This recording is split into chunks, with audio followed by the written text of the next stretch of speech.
Hello everyone, welcome back to my channel. ট্যাঙ্কের সাথে শ্যুটটা করছি বলে আবার উল্টো পাল্টা কিছু ভাববেন না ভাই, আবার কেস ফেস খাইয়ে দেবেন কখন। এনিওয়ে, যারা যারা দার্জিলিং ব্লগটা দেখেছেন তারা জানবেন আমরা দার্জিলিং থেকে চলে গেছিলাম শিটংয়ে। আর যারা যারা দার্জিলিং আর কার্শিয়াং এর ব্লগটা দেখেননি তারা চটপট ওটা দেখে আসেন। আর এটা হচ্ছে আমাদের ট্রিপের থার্ড ডে শিটং। তো চলুন শিটংটাকে একটু দেখে নিন। পাহাড়ের রানী দার্জিলিংকে বিদায় জানিয়ে এবং আরও একবার ফিরে আসার প্রতিশ্রুতি দিয়ে আমরা রওনা হলাম কমলালেবুর গ্রাম শিটংয়ে। আমাদের কার্শিয়াং এবং দার্জিলিং ব্লগে পুরো ডিটেলসে বলে দেওয়া আছে। দার্জিলিং থেকে শিটংয়ে পৌঁছাতে রাত হয়ে গেছে। পরদিন ভোর ভোর উঠে আমরা চলে গেছিলাম সানরাইজ দেখতে অহলদারা 360 ডিগ্রি ভিউ পয়েন্টে। এখান থেকে আমাদের হোমস্টে মাত্র 2 থেকে 3 মিনিট হেঁটে। চারপাশটা দেখে কেমন মায়াবী লাগছে না? অসাধারণ সে সৌন্দর্য। প্রথম তো সূর্যি মামার দেখা পাওয়া যাচ্ছিল না। লোকাল কয়েকজন ছেলে ওখানে গান করছিল, তারা বলল যে আজ হয়তো সূর্যি মামা উঠবে না। তারপর মেঘের আড়াল থেকে সূর্যি মামা উকি দিলেন।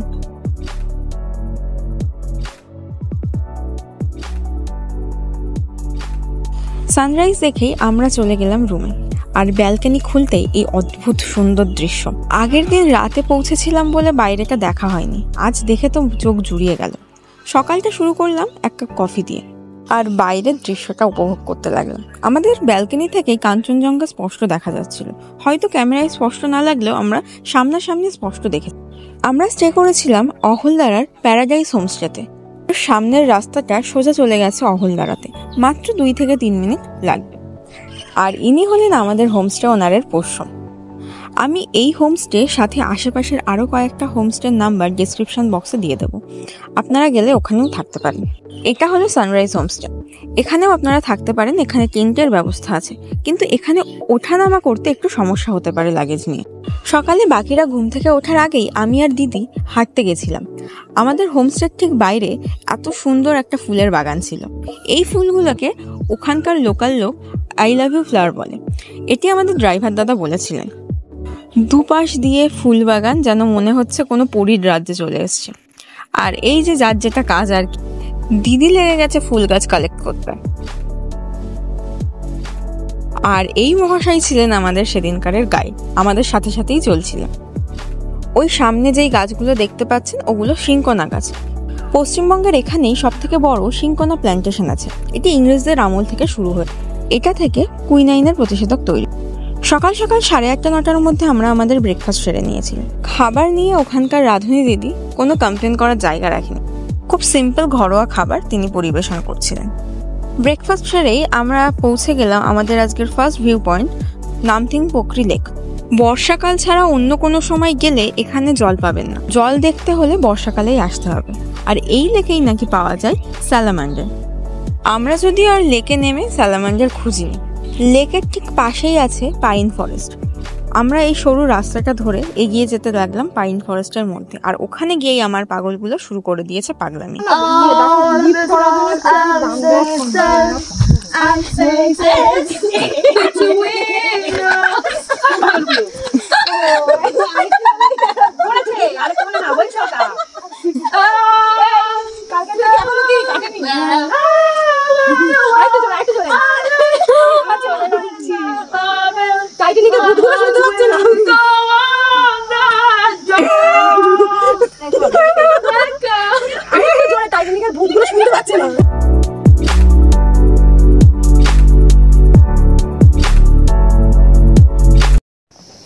গান কি তুমি গাইতেই হবে? Which song you wanna Do you sing? think আমাদের এটাকে কি গান গাইবো?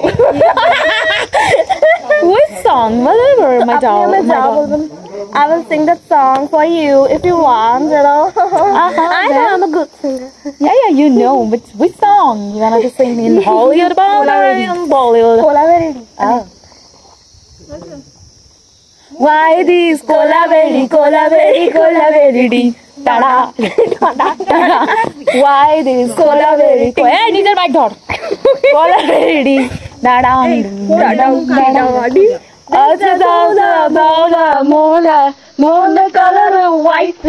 শ্রী তো কোনো মতে এখান থেকে আর যাবে না। যা হোক, আমরা কষ্ট করে ওকে বুঝিয়ে নিয়ে গেলাম এই জায়গায়। আই লাভ শিটং লেখা এই জায়গাটা থেকে শিটংয়ের ভিউ পাওয়া যাচ্ছিল দুর্দান্ত।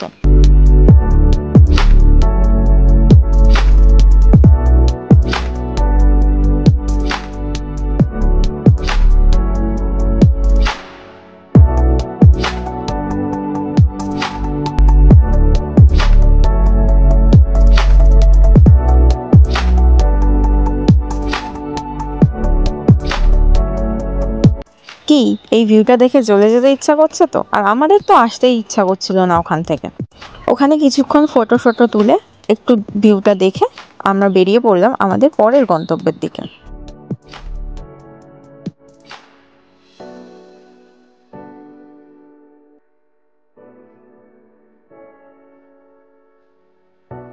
এটি হলো যোগীঘাট ব্রিজ। এটি 2015 সালে বাবা রামদেব উদ্বোধন করেছিলেন। ব্রিজটা ছিল চারপাশ থেকে পাহাড়ে ঘেরা, আর এখান থেকেও ভিউটা ছিল অসাধারণ।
ব্রিজের ঠিক নিচ দিয়েই বয়ে চলেছিল এক পাহাড়ি নদী।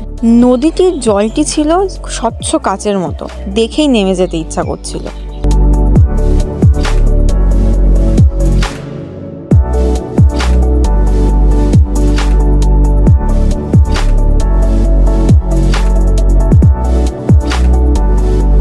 তো চলুন একবার নিচে যাওয়া যাক।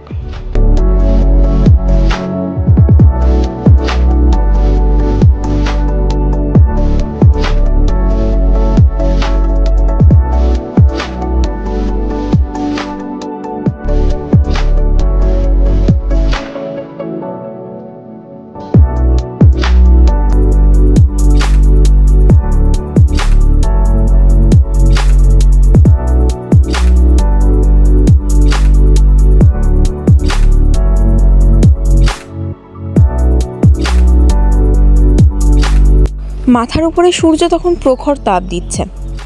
আমি তো ওখানে পৌঁছেই জলে পা ডুবিয়ে বসে পড়লাম। জলটা ছিল বরফের মতো ঠান্ডা। তারপর আবার কেতফেত দিয়ে একটু ফটো শ্যুট করছিলাম, ভিডিও করছিলাম। এই যে আমাকে দেখে তিয়াশাও লেগে গেল কেত দিতে।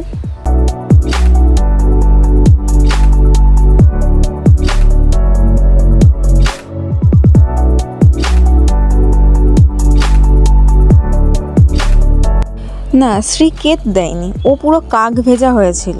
ও বলছিল যে ও জলে নামবে, আমরা অনেক বকাঝকা করে ওকে তুলে নিয়ে গেছি ওখান থেকে।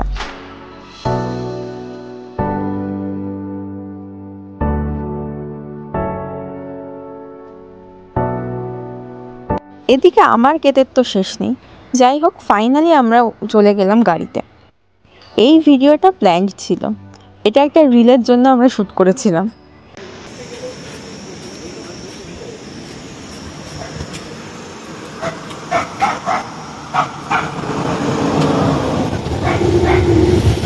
এই নে কানে একবার ফোনটা দে।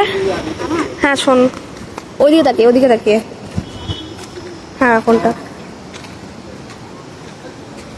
বেচারা নেহা বুঝতেই পারলো না ওর সাথে কি স্ক্যাম হয়ে গেল। এরপর আমরা যে জায়গাটাই যাব সেটি ছিল প্রচণ্ডই অ্যাডভেঞ্চারাস, আর শিলংয়ে যাওয়া সার্থক হয়েছিল ঠিক এই জায়গাটার কারণে। না, এক্ষুনি আমি জায়গাটার নাম বলছি না, চলুন একসাথে দেখে নেওয়া যাক। এই অফরোডিং করে আমাদেরকে উঠে যেতে হবে কিছুটা রাস্তা, আর আপনারা চাইলে হেঁটেও যেতে পারেন এই রাস্তাটা, কারণ একটু রিস্কি গাড়িতে যাওয়া। আমরা যা চিৎকার করেছি এই রাস্তাটায়, ড্রাইভার দাদার কান থেকে নির্ঘাত রক্ত বেরিয়ে গেছিলো, আর না হয় পরদিনই কানের বেঁশনি লাগাতে হয়েছিল। আর আমাদের চিৎকার আর কথাবার্তা শুনে ড্রাইভার দাদার সেই ধারণাটা ভেঙে গেল যে আমরা নাকি শরীফ। উনি বলছিলেন, আমি এতক্ষণ ভাবছিলাম যে আপনারা হয়তো খুব শান্তশিষ্ট মেয়ে, এবার বুঝতে পারছি আপনারা কি। भैया जी हरे कृष्ण जी আমাকে কে সামলাবে প্লিজ আমার গলাটা রেখে মত করো shut up you can't do কোনটা আমি মেয়ে তো ভাই কোন লাগু কি মাথা লাগু ভাই লাগছে আমার তো বেশি মজা লাগছে। ওই যে সামনের পাহাড়টা দেখতে পাচ্ছেন ওটা হলো মংপু। ওখানেই অবস্থিত রবীন্দ্রনাথ ঠাকুরের স্মৃতি বিজড়িত মংপুর বাড়ি। এখানে গেলে দেখতে পাবেন কমলালেবুর বাগান, যার জন্য শিটং বিখ্যাত। এখানে 50 টাকা করে পার হেড টিকিট লাগে। এবার কিছুটা রাস্তা আমাদেরকে ট্রেক করে উঠে যেতে হবে উপরে। চলুন দেখা যাক কি আছে উপরে। ওই বয়স্ক দাদুটি ছিল আমাদের গাইড। আমরা এত ভালো ভালো জুতো পরে উপরে উঠতে ভয় পাচ্ছিলাম, ইভেন পাও ফসকে যাচ্ছিল, আর উনি শুধুমাত্র একটা পায়ে খাওয়াই চটি পরে তিরিং বিরিং করে উপরে উঠে যাচ্ছেন। এবার আমি বলেই দিই আমরা কোথায় যাচ্ছি। আমরা যাচ্ছি লেপচা ওয়াটারফলসে।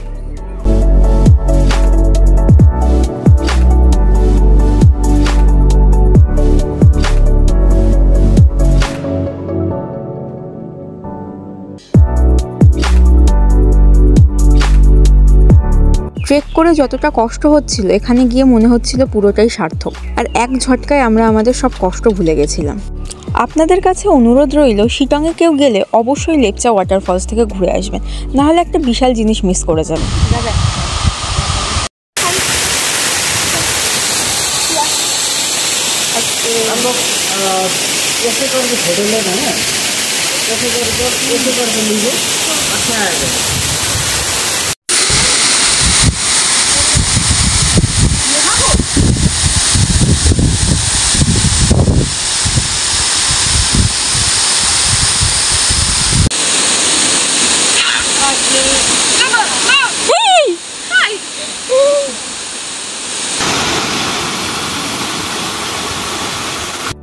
এটা হলো কমলালেবুর বাগান। মালিকের কাছে পারমিশন নিয়ে আমরা কয়েকটা কমলালেবু পেরেছিলাম গাছ থেকে। ওয়াটারফলস থেকে তো আসতেই ইচ্ছা করছিল না, কিন্তু কিছু করারও ছিল না। সন্ধ্যা হয়ে যাচ্ছিল বলে আমরা বেরিয়ে পড়লাম। এই শ্রাবণ ধুয়ে ফেলো এই রাস্তাগুলো, গলার মাঝখানে গেছে আমার হে ভগবান, গিলতে পারছি না, আমি আসতে পারছি। এদেরকে কেউ দেখো, আমি ছাড়া এরা কি করবে?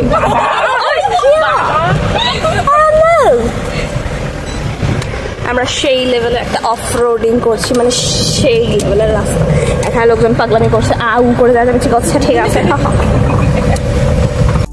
রাস্তায় চলতে চলতে আবারও কাঞ্চনজঙ্ঘার দর্শন। বিকেলের রোদটা কাঞ্চনজঙ্ঘার রূপকে আরও বাড়িয়ে দিয়েছিল। হোমস্টেতে ফিরতে ফিরতে একটু সন্ধ্যাই হয়ে গেছিল। তারপর গিয়ে আমরা সানরাইজ ঠিকঠাক তো দেখতে পাইনি, কিন্তু মোটামুটি আর কি দেখতে পেয়েছিলাম। সেদিনের লাঞ্চটা আমাদের আর করা হয়নি। তারপর সন্ধ্যাবেলা মুড়ি চানাচুর নিয়ে আড্ডা দিতে বসলাম।